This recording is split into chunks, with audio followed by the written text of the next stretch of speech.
Welcome to the KOMO Sports End Zone podcast with KOMO Sports Director Niko Tamurian and Najee Moye.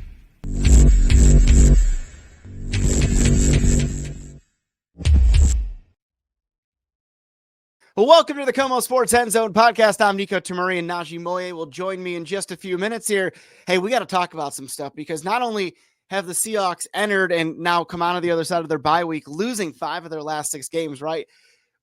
Mike Macdonald kind of ominously after that loss to the Rams said all moves are on the table, and he wasn't kidding. Starting linebacker, the guy with the green dot, so to speak, on his helmet, making those calls, Tyrell Dotson, officially gone from the team. I mean, this is a guy who started every game, and you're just letting him go. This wasn't a trade. This is just moving somebody on waivers, and I think that speaks volumes to where the Seahawks are at right now. They've been able to sort of hang around the top of the NFC West despite losing 5 or 6 games, but certainly that's kind of out the door now with Arizona and San Francisco winning. And of course, you got to win at some point, and that will not be easy. Of course, we saw what the Niners did up here in Seattle in that Thursday night game. Now, of course, the Hawks have to go down to the Bay Area, face what I will call, we'll get some more clarity on this in just a minute, a rejuvenated 49ers team. So any way you look at it, now or never, I don't know if I'd call it must win because it's not by definition, but it's pretty darn close. The Hawks have to figure something out, or this first year of the Mike Macdonald era, boy, oh boy, it risks going pretty awry pretty quickly here. And I don't want to waste any time getting to my special guest. He's awesome.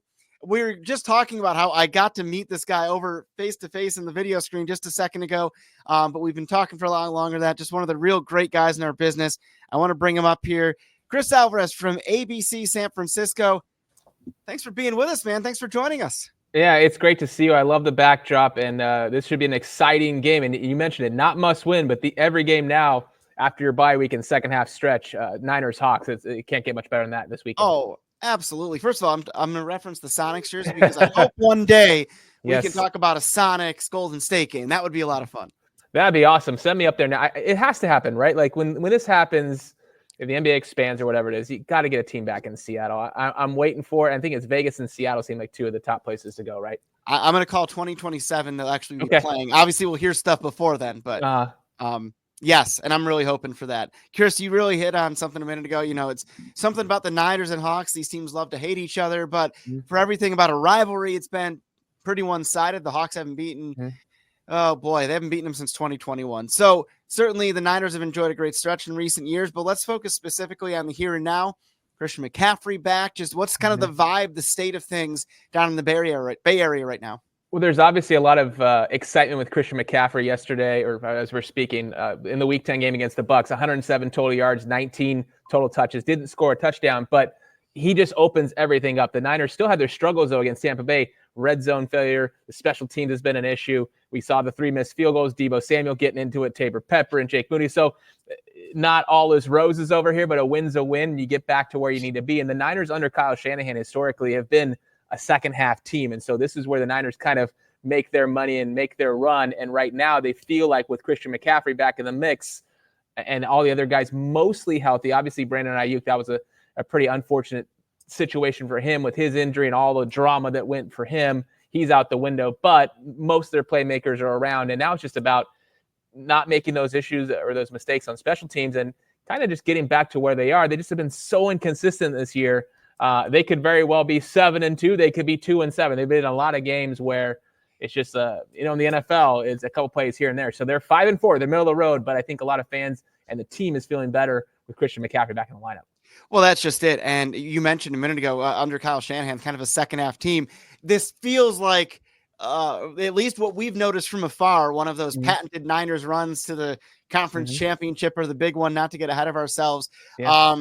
What would, again, we're so hyper-focused when it's game week on each other, but, what would be the thing that needs to happen for the Niners to kind of get to that point again, as far as making a run? What do you want to see from them to be that kind of team again? I think what you need to do is you first need to make the dance. So whether that's a wild card or winning the division very much up for grabs. It feels to me like the top seed, and we know how important that is now, the number 1 seed overall, because you get bye week or you get the home field advantage throughout plus the bye. You feel like you're going to maybe have to go on the road again this year. If you're the division champ, obviously you're not with where the Lions are right now. You're going to have to make a little bit of a downfall. So, or the Vikings, I guess. It's crowded. It's a little bit of a mix. my guess is they're not going to be the top seed in the NFC, and that makes everything harder. But I do think they're going to make the playoffs. And once you get in, as you've seen, this team's battle tested. They have been able to do it on the road. And again, all things considered, if your guys are healthy, if your horses are there, I think they can beat anyone in football. Although it would be tough to go to a Detroit or a Minnesota. They've had trouble with the Vikings the last couple of years. Green Bay's out there. They have a tough schedule also as well. You're going to have Seattle coming up here. There's, I think, 3 or 4 on the road. They're going to face Buffalo in Buffalo, Green Bay in Green Bay. The schedule doesn't get any easier. And I don't know the Seahawks off the top, but you mentioned this is a huge one for them because you just want to get off the schneid, get back in. And the way the NFC West is crowded, don't forget about the Rams and don't forget about the Cardinals. I think it's an open season for anybody. It's just a matter of who's going to get hot in these 4 teams in the division. And that's just it. You mentioned the division is up for grabs. And I was saying a minute ago, despite how poorly the Seahawks have, at least from a results standpoint, played, they've really kind of killed themselves with mistakes as far as, untimely interceptions, Geno tripping over his own guy at the 1 yard line, that sort of thing. It has been like anything that could possibly go wrong for the Seahawks has, especially in the last 2 games against Buffalo and the Rams. For the Seahawks, 3 of their next 4 games, including this one with the Niners, are against divisional foes. 2 of those are against the Cardinals. They played them the 24th and then December 8th. So it's going to be I think this is the stretch that makes or breaks their season. I got to ask, okay, so we talk about guys coming back, CMC for you all. DK Metcalf expected to return this week, missing 2 games, the longest stretch he's missed for the Seahawks. Can I just ask, because we've seen some incidents with DK and 49ers players. Do you ever talk to the Niners about that? What are the guys ever said to you about DK specific? I'm sure there's respect there, obviously. Obviously great talent. But like, what are some of the stories you have, whether it's, we saw that incident last year or whatever. What are some of the stories you have on that front? I'm trying to think of nothing like off the top of my head, but I know he does get in the mix with those guys. And I'm trying to think he's probably had an incident with Demo Lenore. Does he come to mind as Demo? Yeah. Demo sometimes, either whether he says it in person or he has a little social media post, he's going to say something. I think he's a great player in their secondary, but look, is he maybe like a villain type? Like, he's one of their best players. He's a great player and he's just a big dude. What was it? Was it a playoff game where there was a fight or the helmet? There was an incident. Was the helmet incident. Yeah. I mean, so there's always something with DK, but obviously you have to account for him at all times. And so Geno's going to love to have him back. I think he's a problem. So if you can shut him down, I think the Niners will feel real good about where they're at. But yeah, nothing really pops off the page, but I'm sure we're going to see something Sunday. I mean, you know what? We'll find out what they say in the press conferences on Sunday afternoon. Oh yeah, no question about it. And, and here's the thing: you're talking about from, I suppose what really matters, the X's and O's. Like you were talking about, McCaffrey kind of opens things up for the Niners. What's interesting about DK is he really genuinely does that for the Seahawks receivers and even Kenneth Walker out of the backfield and things like that. So it's not just getting one guy back, as you were illustrating with McCaffrey. It's giving Geno Shore another weapon, but it's a lot less pressure on Jackson Smith and Jigba, Tyler Lockett. Now, yes, so I'm not saying it's going to be suddenly a different matchup because DK was there last time, of course, when the Niners were up here last month in the Pacific Northwest. But boy, oh boy, this is a game that I said a moment ago. I don't know if you can call it must win, whatever you want to call it by definition, but the Seahawks have to have it because if you're talking about losing 6 of 7 and falling further in what was at this point anyway a crowded race in the NFC West. I mean, but from your standpoint, from the San Francisco perspective, I mean, I look at this, it's like the Niners, it almost seems like take pleasure in either ending the Seahawks season, as we saw in the past couple years back, or at least dampening things. I mean, how much of does it feel like a rivalry in your end of things? Because I know up here, it's like, oh God, the Niners, like that kind of thing. Yeah, it definitely has felt like a rivalry. I think really it got heated up with was Harbaugh still there? Yeah, Harbaugh was still there. I mean, some of those games were Richard Sherman and Crabtree in the end zone, and then there was a little bit of lean years, and then we're back to it with this iteration of. But I would say over the last decade and a half, there was the turkey eating on the field both ways. Like the Seahawks ate turkey on the Niners field, the Niners didn't forget that, and then George Kittle was partying with turkey last season. So it's definitely a rivalry. I think it's one that's been a lot of fun. And one thing that I haven't had a chance to do, and you know this well. Like one of my goals eventually either to cover it in person or to be a fan. Like I want to see a Niners game in Seattle because that atmosphere looks electric. I've only seen it from TV from afar, but that is one of the stadiums I want to go to. And referencing back to the Thursday night game that was so huge, when the Niners entered that game, they were reeling. That was one they called the must-win going into. I think it was their bye week. Oh no, they just had a bye. It was going into another stretch of games that were it was the mini bye because then you had the Chiefs coming and the Cowboys. So. They all feel like must wins, but when, like you're saying, when you're in this stretch and the Seahawks really do feel like that. I'm curious what your thoughts are on the Rams and the Cardinals. Where do you think they're at? Because I feel like the Rams are kind of sneaky good and like they're really catching their edge here right now. Yeah, they really are. And I think that when you look at it, the game up here in Seattle, I mean, I always hate to say you should have won a game because if you should have, you would have, right? Right. But the Seahawks very much could have won that game. I mean, we're talking about, a pick six in the end zone. Geno shouldn't have thrown that ball. You're talking about, another pick inside the 10-yard line. There was just all these chances. Then, the Seahawks rally furiously to tie it up. And then in overtime, they go for it on 4th and 1 at the Rams 16. And on 2 plays in a row, they couldn't get 1 yard. That's an issue. And then, of course, the Rams go down. So, like, there are issues that the Seahawks have to figure out. But to your question, I think the Rams get better every week. The Cardinals seem to have figured it out when we could have maybe written them off the last couple of years. Right. So it's when we look at this division and we see it as tight as it is, I don't think it's some fluky thing because the Niners maybe didn't start as fast as everybody thought, and I still think they're going to have a hot finish. I just think that's what they do. And you know that better than anybody, but I really do think this is a division that goes down to the last couple of weeks of the season, and that's the way you want it. Right. I mean, you don't want to be like, some of the years past the NFC South would have like a 7-9 or an 8, a losing record, win the division. I don't think that's the case here, but you want it tightly packed with good teams. And I think that's ultimately, what we're going to see in this game or in this division. How about you? Yeah, I feel the same way. I feel like it's going to come down to that week 17 and week 18. It's hard for me not knowing all the schedules off the top of my head. It's just kind of hard for me to see any team, even the Niners, going on like a 4 or 5 game win streak to pull away. I feel like it's like you said, it's going to be tight and everybody's going to be nip and tuck until the end. And then obviously at the end, at least I know the Niners schedule, they're playing the Cardinals in the final game of the season in Arizona.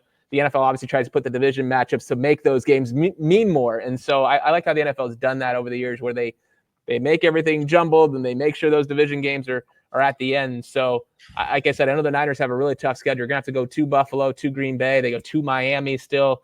They host Detroit's their last game right before New Year's on ABC.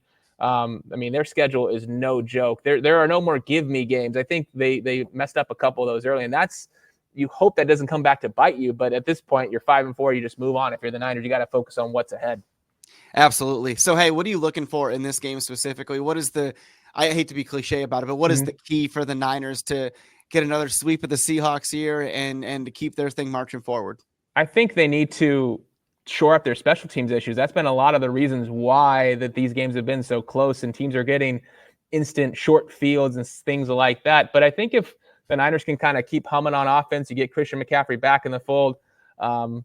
It's your standard stuff. Convert third downs. I think also too, the Niners, the lack of being able to convert in the red zone consistently with touchdowns, it does hurt you in the regular season, but that's the kind of thing, if that's your bugaboo and it's in the playoffs, that's why you lose. You can't kick 3 when you need to get 6, 7, or even maybe 8. So I think the red zone efficiency in the Niners converting more touchdowns is one thing they really need to work on. And then also eliminating the big play. The defense has been spotty at best at times with allowing big explosive plays. And that's what's concerning about DK Metcalf coming back if he is indeed able to go on Sunday. Absolutely. So, Chris, I want to bring in my good friend, my co-host here, Najee Moye, because we have a lot of fun on this. We like to, and I'm not going to put you on the spot. We like to do our predictions, but if you have a prediction, what do you think is going to happen on Sunday? I'm not going to make you say a score or anything like that unless you want to, but how do you feel about it? I feel like the Niners are going to win, and obviously you might feel differently, but I feel like they are, as you mentioned, it's that second half run and that second half surge. Could I see it going the other way? I do think it's going to be a close game. I don't think this is going to be a blowout. But I do feel like the Niners are kind of catching their stride, especially with McCaffrey back in the lineup. Yeah, hard to disagree with that. Najee, how do you feel about it? I definitely think with McCaffrey coming back in the lineup, I think a lot of people are siding with the Niners. A lot of people also moving McCaffrey back into their fantasy rotations this week as well. Yeah. I'm confident in the Seahawks. They've had a lot of just situation where they've just shot themselves in their own foot the past the past month, really. I'm leaning more towards the Niners only because Seahawks coming off a bye week and the issues that they have to fix aren't exactly bye week schematic issues. No, you can't build an offensive line over 2 weeks. You can't stop tripping over feet over 2 weeks. Yeah. Snapping the ball over Geno Smith's head 2 weeks in a row. Yeah, and that's another thing, Chris. If you see it on Sunday, like, maybe you've already seen it in your own kind of study or breakdown. There's been about 4 snaps in the last 2 games that were just shot over Geno Smith's head and went for about 20 and 25-yard losses. Wow. It's like, it's uncanny. And like, listen, the Buffalo Bills obviously are a great team. But the Seahawks had it inside the 10-yard line, snapped it over Geno's head. And then they had the pick inside there. It's just, I can't illustrate enough how much this team has just absolutely ruined everything with their own mistakes. Again, the Bills are one thing. With the Rams, they probably, again, were in position to win before they had that. I have never seen a team lose in more creative and exotic ways than the Seahawks this year. I still think there's a lot of talent with this Seahawks team. Like, I think if they figure it out, like they're playoff caliber. I think, we on our preseason show, rather, I said, 10-7. I still think that's on the table. However, you're kind of running out of time to do that. And you missed a golden opportunity against the Rams. And you look at the schedule moving up, and there's not a ton of games that you're like, well, the Seahawks are going to be favored in that. You're not favored against the Niners. The Cardinals look good. Maybe you're favored at Lumen Field, but it gets really interesting really fast. So I got to go with my buddy Chris here. I'll give a score. I think Niners 28-16, and it pains me to say that, but you have to be honest about it. And again, while I think the Seahawks have talent, and I think they will, I'm hopeful they will figure this thing out.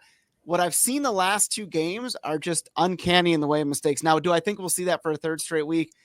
My goodness, I hope not, because then you're talking about a real, true discipline, structural, like you're talking about the core of the team, right? Right. Yeah. If you just get beat by somebody, okay, the Niners came up here on that Thursday and they just beat the Seahawks, right? The Seahawks had a nice rally, make it interesting, but the Niners were just the better team.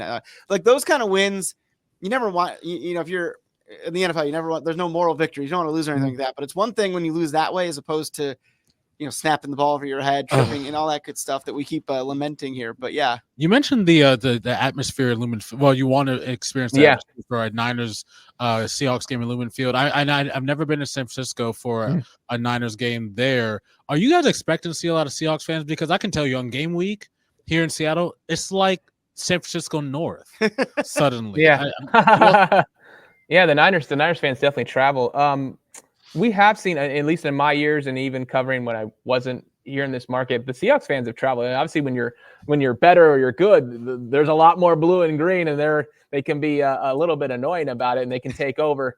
But yeah, I think you're going to have a strong contingent. I don't think you're going to see the same. I don't know how much of a red taker. I can't remember how much of it was this game. Obviously, there's more Seahawks fans, but it seems like when the Niners travel and they put that red on, you definitely see it on the screen, like visually on TV. I don't think you're going to see that here, but there's definitely a good contingent, and the 12s are loud, right? Like, so, but I think mostly if you're taking percentage, it's going to be a lot of red in the stands on Sunday. But again, the atmosphere of the Levi's is different than Lumen with the sound and all that stuff, how you guys trap it in, and then maybe you're piping in fake noise. I'm not sure if that happens. It's all real noise, man. It's all real noise. Trust me. Yeah, that's awesome. Yeah, but I will say to your point, though, whether it was you guys on that Thursday night game, whether it was the Buffalo Bills a couple weeks ago, there's been a lot of 12s reselling their tickets on the secondary market to the point where when Josh Allen was running off the field a couple weeks ago, I thought, I'm like, what's going on here? Is like Marshawn here or something? Like, what's going on? No, it was Josh Allen. It was just because there's that many Bills fans here. And certainly the Niners fans are always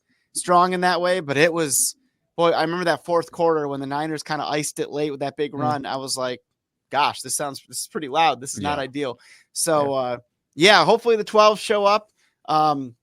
Regardless, hopefully we get a good game. Chris, my man, first of all, thanks for your time. So good to see you, even if we haven't met in person just yet, but appreciate you always, my friend. Thanks for giving us some time. Are you going to be there on Sunday in person? I will not be there in person. We got to man the fort back here, but all right. I look forward from hearing from you how everything is down there. All right, man. Well, thank you guys so much for having me on, and I hope it's a good stretch run for the Seahawks, and maybe we'll do this again. Maybe a playoff matchup is on the horizon. We'll see. Hey, let's book it. We would take that in a heartbeat. It doesn't matter who they play. At this point, gosh, we'll be ready. We'll be happy for 500 at this rate, honestly. Yeah. Well, you know what? That might get you in the playoffs, though. That's true. I'm going to stand by 10-7 because I don't want to change predictions. Chris, my friend, thank you so much. Thank you, guys. Have a great week. You too. That's Chris Alvarez. He's a great guy. We really appreciate his time. Really cool, because as we talked about, you really, we know the Niners more than most teams. Like we certainly are more familiar with them with like when the Buffalo Bills came in, right? But you kind of watch them on the periphery, right? Like you're not really locked in on them week by week. You might know, obviously, like a casual observer knows that McCaffrey came back and all those sorts of things. But they're your rival. You're looking at them over, over the fence. Just like we do with the Rams and with the Cardinals. Probably more so with the Niners because they've been such a thorn in the Seahawks side, playoffs, regular season, and actually they've been a thorn in everyone's side. They've been so good, honestly, just in the past couple of years. Even without McCaffrey being sidelined with 2 torn Achilles injuries, that we didn't know about before the season started, so we all drafted him beforehand, but it's okay. But the running game has been strong despite that, and they've also had their head above water without the best player being out. Well, that's for most just of the year, so which is good. So I'm expecting a good game, a close game. As I said before, nervous for the Hawks. Yeah, and here's the thing. We were talking off the top about how, Tyrell Dotson just let go. I mean, this is something where this is a guy you signed in the offseason. You plucked him away from Buffalo, and, he was your starter. Yeah, you got Ernest Jones in here, and so you slid Dotson over, and just that quickly he's gone. Yeah. And that speaks to me like, okay, that's one of those things that there's a front office maybe failure, and you're not going to hit on every signing, so I'm not going to beat on the front office too much in this. But, like, no. That's troublesome. Yeah. When a guy who started every game is just on the street now, because you don't trust him or you don't value, or not. I shouldn't say don't value. They certainly value is what he tried to do out there, but you don't think he can contribute in the way that you would like. Yeah. And that's troublesome. It's troublesome, especially since the linebackers is definitely the type of position that the Seahawks need. Yeah. And it's definitely not coming in massive orders, obviously. And the whole entire defense has just been kind of just like, There's a giant question marks, not just on the defense, but all around the team right now. I'm mostly looking at the offensive line. I think that is the number 1 and number 2 and 1 and 2 and A and B issues with this team as it stands right now. I mean, we talked about Geno getting the ball snapped over. Say we're talking about him stepping or getting his foot stepped on, and just him in post-game press it's just crazy, just wanting to be the leader of the team, but also it's like this offensive line has to protect you, but you're very frustrated. Yeah, we know the type of offense that the team can have when fully healthy. I know DK may or may not play, who knows, but it's just kind of frustrating, especially going back to the defense, talking about a rookie head coach and Mike McDonald. Yeah. Being a defensive guru, just trying to find his guys. Yeah. I think that's really what it is, Well, I think that it's going to take time. Yeah. I think McDonald is a very good head coach. And I think the message you send when you, again, I was just expressing kind of the surprise, like a guy who started every game is gone. Shape up or ship out. I think you send a message like nothing less than perfection, so to speak, is going to be tolerated with this team. And I think that when you really look at things, who knows how it turns out, but the offensive line is still the offensive line. We were saying to Chris, you can't build a new offensive line. They're going to roll with what they got. Abe Lucas, finally healthy. Hopefully that helps. Hopefully. That's the idea. But, I mean, he is a difference maker out there, but he hasn't played in a year. It's going to take a little time. Yeah. And so there's a lot of things there that I'm just kind of like,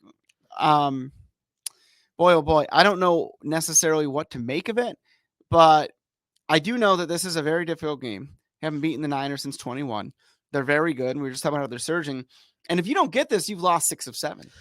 6 or 7 in a very, very, very probably one of the more competitive divisions in football. I'm looking at the NFC North also as very competitive as well. But just considering how good the Rams have been now that they've got the offense healthy now, Matthew Stafford's looking like Matthew Stafford of days of yore. And we look at teams like Arizona, who I've always said are better than advertised, honestly. Right. And when you're at the bottom of the division quite like that, I said before, Mike McDonald is looking for his guys. They have to play perfect because you kind of have to have that going through the rest of the season if you want to meet Niko's prediction of winning 10 games. Is that even possible? Yeah, it's possible. Where do you see these games coming from? Okay, what are they? 4 and 5, right? Right. Okay. The Jets game is possible. Hang on. 1, 2, 3, 4. So there's a Cardinals game. There's a Cardinals game after the Niners game. That's possible. Yeah. So I think you lose this one, you're 4-6. I think they get the Cardinals here 5-6. You get the Jets 6-6. No, we say this. This is my like how you get there. We say this full knowing that the Seahawks also lost to the Giants earlier this year. Yes, exactly.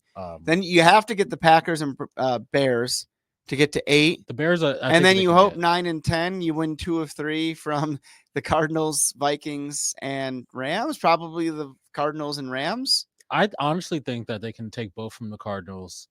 You can, yeah. Like and maybe the Jets, but I'm not confident. And the Bears, but I'm not confident about any of those. Najee, if we see the Seahawks team that beat the Falcons, well, that's the thing, right? Right. This is doable, man. Like, and I know you know that, and that's what made the last 2 losses so frustrating. That's what makes it kind of like because the Niners are next. Because they may have beaten Buffalo. They may have. What if they just beat the Niners? Well, then we're throwing a parade. It may be a little train parade around a Christmas. That rivalry just ebbs and flows so much. But just going back to the Buffalo game, I mean, yeah, the Seahawks lost to Buffalo, and they may have lost to Buffalo if they played their best game either way. Yeah. Buffalo's really good.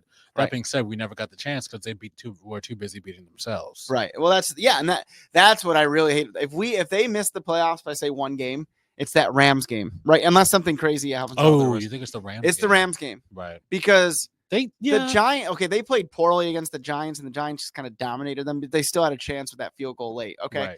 Right. You look at that and say, okay, what could have happened? But to me, I mean, they had the Rams, and then they just couldn't keep the ball. It was the weirdest thing. And that was a Rams game, which ended on, I hate to say it, a beautiful, beautiful pass. Yeah. No, it was a great play by It was a great play by Matthew Stafford. But that being said, that was a heartbreaker, man. This might be the first time all 3 of us, our guest, me and you, predict the Seahawks to lose, and that's just kind of the state of things. Again, I will reiterate what I've said. I think they will be okay. I think they will turn this around because that team that we saw against Atlanta didn't just disappear. That team we saw, I know they lost by a couple touchdowns, but they were just firing on all cylinders as offensively against Detroit. Mm-hmm. They overcame the silly mistakes against the Broncos to win. And granted, the Broncos in week 1 aren't the Broncos of today. Well, yeah, that's the thing. You know what I'm saying? Yeah, Denver's actually looking a lot better. But they still this team has it. It was like I was saying to Chris, they have talent. But the talent isn't on full display because of these silly mistakes. And to me, or do we need to relax, like Aaron Rodgers says? Maybe we do, but we're not going to. I not right now. No, I don't think you relax right now. If you're Mike McDonald, I don't think you relax and you figure it out. But and I don't think he would agree with that. But that's what I think. But you listen, Geno Smith led the NFL in passing until a couple weeks ago, despite that terrible offensive line play. Okay. Now, I'm not saying that's a non-issue. I'm just saying that if the ball isn't snapped over Geno's head, if his line isn't like literally tripping him, and listen, it's not all on other people. Geno's pick 6, that was on him, and he'll be the first to admit that. But Geno has proven he can help mask a lot of the issues like we saw with the line and some other things, but he's not Superman. No. He's a very good NFL quarterback, but he's not a superhero. And so starts with the line, but yeah. I almost want to put the problems that the Seahawks have now, other than the interceptions, obviously, away from Geno. Yeah. I don't have a problem with that. In that, when the offensive line can't protect the quarterback, they also can't. If you're in a situation where you can't protect the quarterback, that means you probably can't run the ball very well either. Yeah. The Seahawks have 2 great running backs, and when they're good, they're great. Yeah. When the line is good, the running backs can be great. Yeah, it's a kind of it's almost like how the Mariners wasted the really good pitching staff because they couldn't hit. It's like the Seahawks are wasting the talent of Kenneth Walker III. Yeah. Because he is in my opinion, one of the top backs in the NFL, but he has no room to run. And so when he gets some of these nice gains that we saw earlier season, especially, it's almost like, wow. But also, I feel like a lot of times the Seahawks are just kind of starting slow. Yeah. On offense, maybe, and even on defense, just like if they get the ball first, with the defense on the field first, they may get with the first touchdown, and then suddenly they're playing from behind the whole entire game, and then you don't run the ball at all. Yeah. It also comes down to a healthy receiver. DK, I think, is a big key. I think he opens up so much other stuff. He opens up so much stuff. We like JSN. He had a huge game 2 weeks ago, but DK is the type of guy you need on your team. Yeah, definitely. Well, hopefully they can get something relatively unexpected. They are an underdog by a touchdown. My pick, underdog by a touchdown though. Yeah, we did pick the Niners to win. Yeah, I think they cover. You think they don't? So yeah. That's just the way. It's just recency bias because I've seen these games down in the Bay Area and they've gotten ugly. I don't think the Niners cover. Okay, good. I would love that. I would love if the Seahawks win outright. I think it'll be a 3-point game. I think it'll be closer. These division games. I think they'll be closer than that. There you go. You know, it may be a 3-point game, maybe 4-point game. I think the Hawks do lose. By the way, I like Denver as a slight underdog against Atlanta. By the way, since we're doing the, I love this graphic that our friend John made, so I'm going to put it up. Shout out to John. Najee's got the Seahawks covering. I got the Broncos covering 1-point dog against Atlanta. It won't be easy. No, I'm not like I wouldn't bet the house on it. But. No, God, not the house. Maybe the barn. No. If you have a barn, bet it. If you have a doghouse, this is the time. Your dog might get mad at you, but maybe. Oh, that was fun. So, Najee, we're gonna have fun with this next week. Hopefully, we're talking about a Seahawks win. Hopefully, for the first time since like mid to late October. For those of you who don't have Google at home, I'm just kidding. It's Niners this week in a row, but then the Cardinals come here. Then it's the Jets. Then it's the Cardinals, Packers, Vikings, Bears, Rams. That's it. Got to make it happen. Got to make it happen. Got to make it happen. You got 8 games left. Yeah, 8 games left. Right. I think you got to win. You might have to go 6-2.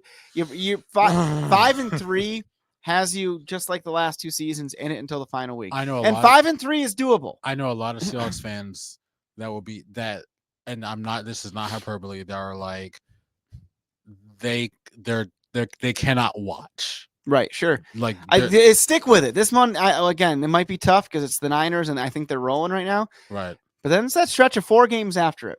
Cardinals here at the Jets. Cardinals on the road. Then the Packers here. Those 4 games, you may see the Seahawks favored in every one. Against the Packers? You might see it. It's here. If the Seahawks seem to figure it out and they seem to beat the Cardinals twice or get 2 of those 3 or something like that, including the Jets, you're talking about a team that has suddenly a different perception about, and so I'm just saying, don't sleep on the Cardinals. I watched them play the Jets. No, I'm not. I know they're like, I think they're going to split. You think okay? I think they're going to split the home. Like the home team will win each game. Although the Seahawks haven't been very good at home this year for whatever reason. That's true. They have not won at home since the Dolphins game on September 22nd. Seahawks Can you believe that? Go to the games. Do not please. Let these people buy tickets. You've lost 4 straight home games, man. Like Lumen Field is the best home field advantage in all of NFL. And it's being wasted right now, just like Canine Sallots. They'll Exactly. figure it out, but we got to figure it out soon. They'll be okay. Najee, Niko, that was a lot of fun. That was good. I feel like we got a lot of our therapy session, like ranting out. Weekly I feel like therapy Chris was sessions. our therapist for a minute. He's kind of like, all right. He was like, all right. But we appreciate his time. Najee and I will be back next week, of course, to preview the Cardinals game. It's always a good time. It's like the highlight of the week, Najee. It's pretty good. Yeah, it is. Pretty good. Yeah. So let us know how we do on our picks next week. Make sure you comment down below here, and we'll reference what you said next week as long as you keep it clean. And boy, oh boy, we love bringing you the show, the KOMO Sports End Zone. I'm in the locker room. I'm able to talk to the guys and scenes. Najee's there too. He's in my ear also telling me what to say. We love being able to bring you this exclusive and unique access, the KOMO Sports End Zone here on KOMO News. Take care, everybody. Bye-bye.